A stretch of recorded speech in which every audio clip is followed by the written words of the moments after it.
जटिल समस्या हो या भाग्य बाधा हो, व्यापार, नौकरी, शादी की समस्या, करियर की चिंता हो या वैवाहिक जीवन में हो सुख का अभाव, पाइए अपनी समस्त ज्योतिषीय तथा वास्तु समस्याओं का सरल, चमत्कारी, प्रभावशाली समाधान।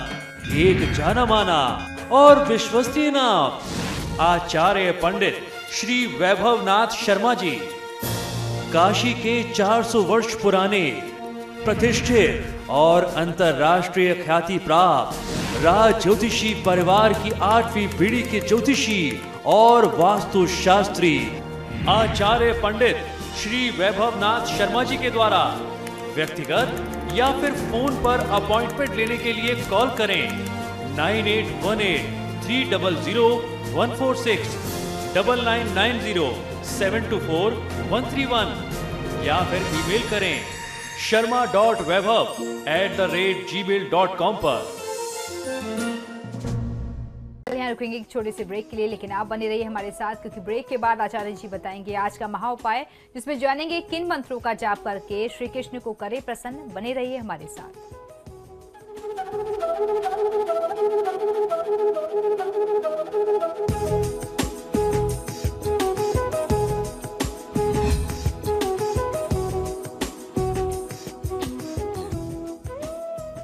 ब्रेक के बाद एक बार फिर से आपका स्वागत है। चलिए अब आचार्य जी से जान लेते हैं आज का महा उपाय। जी बिल्कुल, आज का महा उपाय बहुत ही विशेष है। आज गोकुल अष्टमी है। गोकुल में जन्माष्टमी आज मनाई जा रही है। कुछ संप्रदाय के लोगों ने कल भी जन्माष्टमी मनाई, कुछ संप्रदाय के लोग आज भी जन्माष्टमी मना रहे हैं। और वैसे भी ये पर्व कम से कम 6 दिन या 12 दिन तक मनाया जाता है, यानी भगवान की षष्ठी या फिर बरही तक साधक अपनी भक्ति व विशेष साधना कर सकता है। मनोवांछित फल प्राप्ति व सुख सौभाग्य दिलाने वाले कुछ बहुत प्रभावशाली, बहुत चमत्कारी आज मैं कृष्ण मंत्र आपको बताने जा रहा हूं। इन चमत्कारी कृष्ण मंत्रों का प्रयोग आपको किस प्रकार करना है, ये जानकारी मैं आपको दूंगा। इन मंत्रों का जाप करके आप अपने जीवन में कुछ विशेष कष्टों से मुक्ति पा सकते हैं और इन मंत्रों का जाप करके आप भगवान श्री कृष्ण को प्रसन्न कर सकते हैं।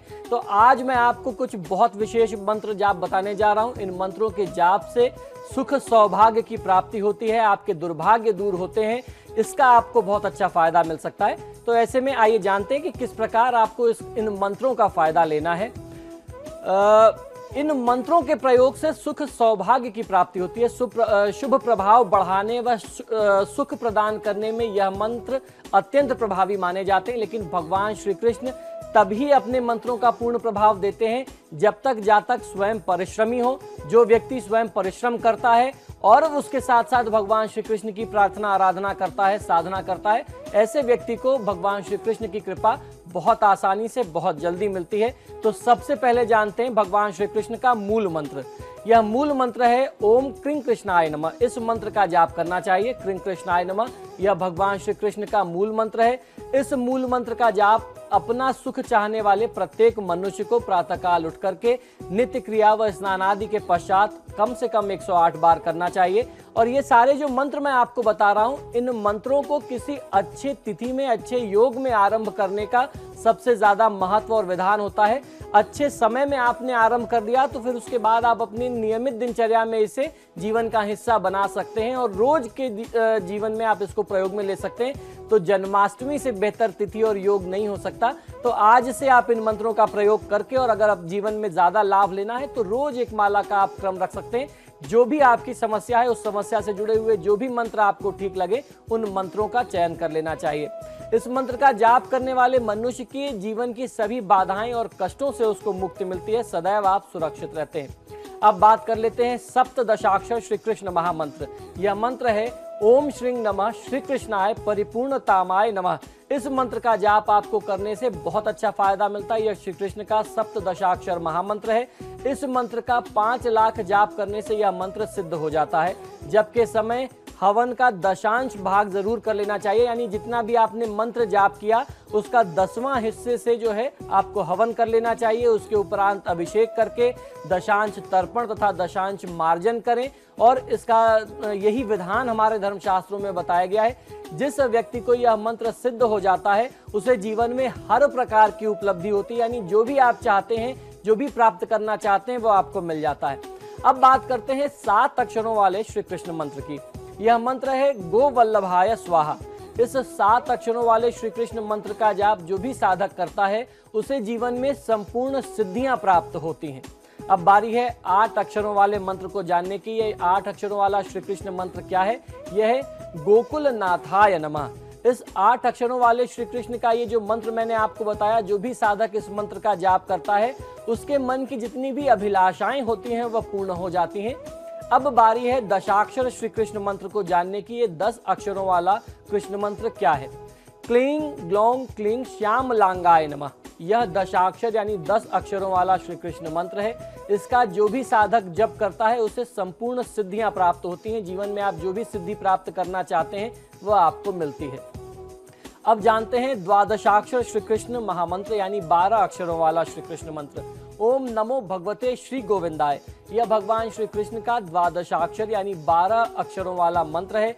इस मंत्र को जो भी साधक जप करता है उसे हर प्रकार की समृद्धि अपने जीवन में प्राप्त होती है। कोई भी ऐसी समृद्धि या कोई भी ऐसी चीज नहीं जो आपको अप्राप्त रह जाए। अब जानकारी करेंगे 22 अक्षरों वाले श्री कृष्ण महामंत्र की। यह मंत्र है ऐं क्लीं कृष्णाय ह्रीं गोविंदाय श्रीं गोपीजन वल्लभाय स्वाहा हुं सौं। यह जो है यह मंत्र बहुत ही चमत्कारी है। मंत्र पुनः सुन लीजिए। ऐं क्लीं कृष्णाय ह्रीं गोविंदाय श्रीं गोपीजन वल्लभाय स्वाहा हुं सौं। यह 22 अक्षरों वाला श्री कृष्ण का मंत्र है। जो भी साधक इस मंत्र का जाप करता है उसे वागीश्वत्व की प्राप्ति होती है, यानी आपकी जो वाणी है वह सिद्ध हो जाती है। इससे आपकी वाणी में निखार आता है। जिन लोगों को बोलने में समस्या हो वह भी इस मंत्र का जाप कर सकते हैं, उसका लाभ ले सकते हैं। और खास तौर पर जो लोग अपनी वाणी की सिद्धि चाहते हैं, जो धार्मिक कार्य करते हैं, ज्योतिष से संबंधित कार्य करते हैं, वह अगर किसी को बोलते हैं इस मंत्र को जाप करने के बाद आप किसी का मार्गदर्शन करते हैं तो उनको फायदा मिलता है। अब जानेंगे 23 अक्षरों वाले श्री कृष्ण मंत्र की। यह मंत्र है ओम श्रीं ह्रीं क्लीं श्री कृष्णाय गोविंदाय गोपीजन वल्लभाय श्रीं श्रीं श्रीं। यह 23 अक्षरों वाला श्री कृष्ण का मंत्र है। जो भी साधक इस मंत्र का जाप करता है उसके जीवन की समस्त बाधाएं समाप्त हो जाती हैं, स्वतः ही वह बाधाएं समाप्त हो जाती हैं। तो इस प्रकार ये भगवान श्री कृष्ण को प्रसन्न करने के कुछ विशेष मंत्र थे। इन मंत्रों का जाप करके आप अपने जीवन में लाभ ले सकते हैं। और मैं नहीं समझ सकता कि जन्माष्टमी से बेहतर तिथि या योग इन मंत्रों को आरंभ करने के लिए या भगवान श्री कृष्ण की साधना के लिए किसी व्यक्ति को अपने जीवन काल में मिल सकती है। तो आज बिना समय नष्ट किए अविलंब इन मंत्रों का जाप और इन मंत्रों की साधना आरंभ कर देनी चाहिए। ब्रेक के लिए लेकिन आप बने रहिए हमारे साथ, क्योंकि ब्रेक के बाद आचार्य जी बताएंगे आज का महाउपाय, जिसमें जानेंगे किन मंत्रों का जाप करके श्री कृष्ण को प्रसन्न कर सकते हैं आप। बने रहिए हमारे साथ।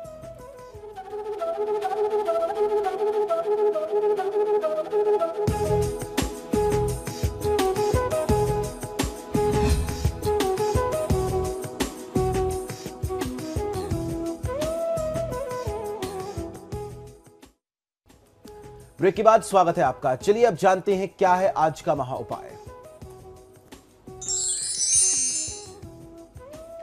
जी बिल्कुल, आज का महाउपाय बहुत ही विशेष है। हम निरंतर कुछ दिनों से चर्चा कर रहे हैं भगवान श्री कृष्ण के साधना के कुछ खास मंत्रों की, जिन मंत्रों को किसी भी विशेष तिथि में जाप करके उसका लाभ लिया जा सकता है।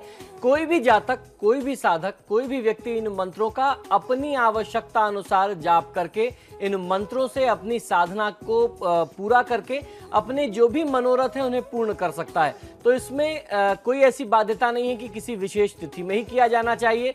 जब भी आपकी भक्ति की इच्छा करे, जब भी आपको साधना का मन करे, आप किसी भी स्थिति में इन मंत्रों का जाप कर सकते हैं। और सबसे बड़ी बात यह है कि इनमें जो भी मंत्र मैं आपको बता रहा हूं, ये हर मंत्र किसी न किसी एक खास कामना से जुड़े हुए हैं, कामना की पूर्ति के साथ जुड़े हुए हैं, जो आपके मनोरथों को पूर्ण करते हैं, आपकी मन्नतों को पूरा करते हैं। तो आप अपनी मनोरथ, अपनी कामना, अपनी आवश्यकता के अनुसार इन मंत्रों का चयन करके उन मंत्रों का जाप कर सकते हैं और उसका लाभ ले सकते हैं। किसी भी दिन, किसी भी परिस्थिति में जपे जाने वाले हैं ये मंत्र। तो आइए जानकारी करते हैं 28 अक्षरों वाला चमत्कारी कृष्ण मंत्र क्या है और इसके फायदे क्या हैं। यह मंत्र है ओम नमो भगवते नंद पुत्राय आनंद वपुषे गोपीजन वल्लभाय स्वाहा। यह 28 अक्षरों वाला श्री कृष्ण महामंत्र कहा जाता है। जो भी साधक इस मंत्र का जाप करता है उसको अपने जीवन में समस्त अभिष्ट वस्तुएं प्राप्त होती हैं। अभिष्ट से तात्पर्य होता है जो भी आप पाना चाहते हैं, जो चीजें आप पा नहीं सकते, जो आपकी सामर्थ्य से दूर हो, आपकी सोच से परे हो, लेकिन आपने उसका सपना देख रखा है। तो अगर आप इस मंत्र से भगवान श्री कृष्ण की साधना करते हैं तो निश्चित ही भगवान श्री कृष्ण आपकी वह कामना पूरी करते हैं और आपको वह सभी चीजें देते हैं जिनका कभी आपने सपना देखा था। आइए अब जानते हैं 29 अक्षरों वाला श्री कृष्ण मंत्र क्या है और इसके क्या है लाभ। यह मंत्र है लीला दंड गोपीजन संसर्ग दंड बाल रूप मेघश्याम भगवान विष्णु स्वाहा। इस मंत्र का जाप कर लेने से यह भगवान श्री कृष्ण का 29 अक्षरों वाला मंत्र है। इस श्री कृष्ण का मंत्र का जो भी जाप करता है 1 लाख कम से कम इस मंत्र का जाप किया जाना चाहिए। और जाप के उपरांत जिस तरीके से मैंने बताया कि 10वें भाग का मंत्रों का हवन अवश्य करना होता है। जैसे अगर आपने 1 लाख जाप किया तो उसका दशांश यानी जो 10वां भाग होगा, 10,000 मंत्र होंगे, उससे हवन किया जाना चाहिए। हवन, तर्पण और मार्जन करने का नियम हमारे धर्मशास्त्रों में मिलता है। तो इस मंत्र के साथ जब आप 1 लाख की साधना पूरी कर लें तो दशांश जो है घी, शक्कर तथा शहद में काले तिल और अक्षत मिलाकर के यानी चावल मिलाकर के आपको हवन कर लेना चाहिए। इससे स्थिर लक्ष्मी प्राप्त होती है और हमारे धर्मशास्त्रों में ऐसा कहा गया है कि दरिद्र से दरिद्र व्यक्ति भी इस मंत्र से लक्ष्मीपति बन सकता है, उसका चमत्कार अपने जीवन में देख सकता है। तो अब बात करते हैं 32 अक्षरों वाले श्री कृष्ण मंत्र की। इसके चमत्कार क्या है आइए जानते हैं। नंद पुत्राय श्यामलांगाय बाल वपुषे कृष्णाय गोविंदाय गोपीजन वल्लभाय स्वाहा। यह भगवान श्री कृष्ण का 32 अक्षरों वाला मंत्र है। इस श्री कृष्ण के मंत्र का जो भी व्यक्ति साधक करता है, 1 लाख बार जाप करता है तथा पायस, दुग्ध व शक्कर से निर्मित खीर द्वारा दशांश होम करता है, यानी खीर बना करके 10वें भाग से अगर आप हवन करते हैं तो इस मंत्र से भी आपकी समस्त मनोकामनाएं पूर्ण होती हैं। अब आगे बढ़ते हैं, जानते हैं 33 अक्षरों वाले श्री कृष्ण मंत्र को।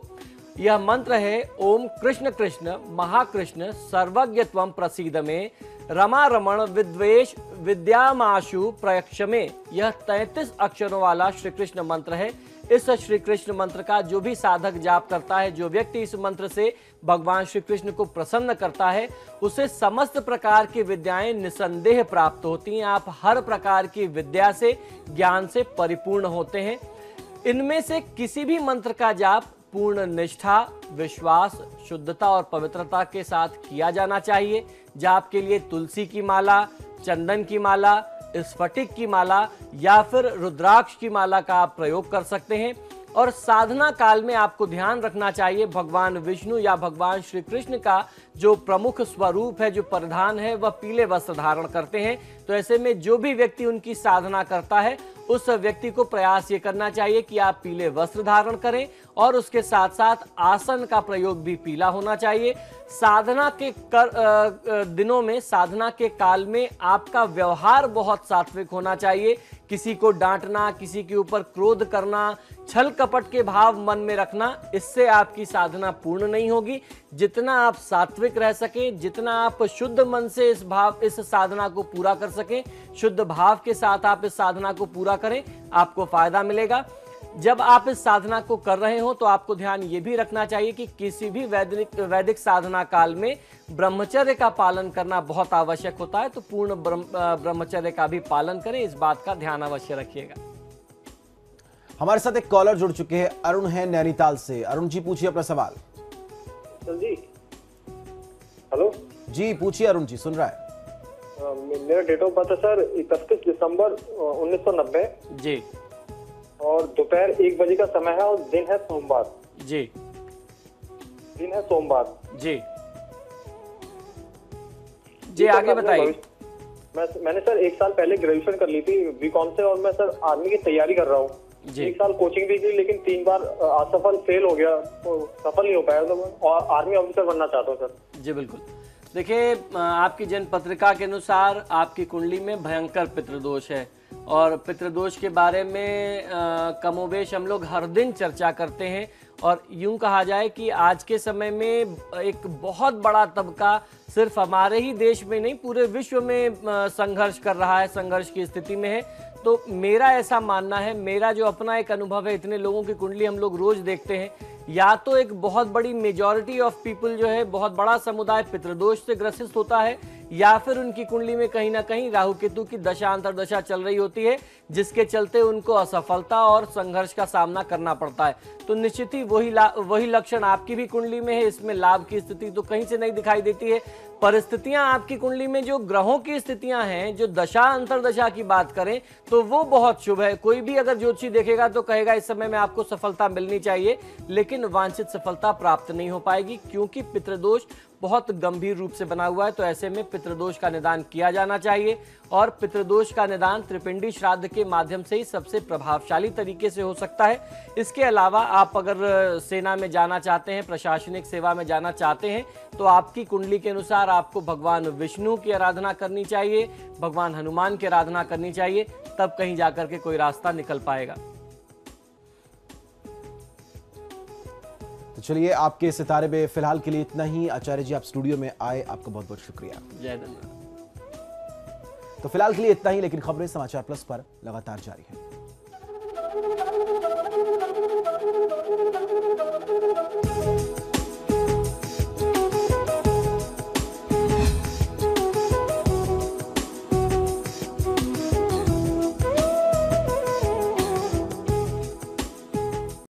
जटिल समस्या हो या भाग्य बाधा हो, व्यापार, नौकरी, शादी की समस्या, करियर की चिंता हो या वैवाहिक जीवन में हो सुख का अभाव, पाइए अपनी समस्त ज्योतिषीय तथा वास्तु समस्याओं का सरल, चमत्कारी, प्रभावशाली समाधान। एक जाना माना और विश्वसनीय नाम, आचार्य पंडित श्री वैभवनाथ शर्मा जी। काशी के 400 वर्ष पुराने, प्रतिष्ठित और अंतरराष्ट्रीय ख्याति प्राप्त राज ज्योतिषी परिवार की 8वीं पीढ़ी के ज्योतिषी और वास्तु शास्त्री आचार्य पंडित श्री वैभवनाथ शर्मा जी के द्वारा व्यक्तिगत या फिर फोन पर अपॉइंटमेंट लेने के लिए कॉल करें 9818 300 146, 9990 724 131, या फिर ईमेल करें sharma.vaibhav@gmail.com पर।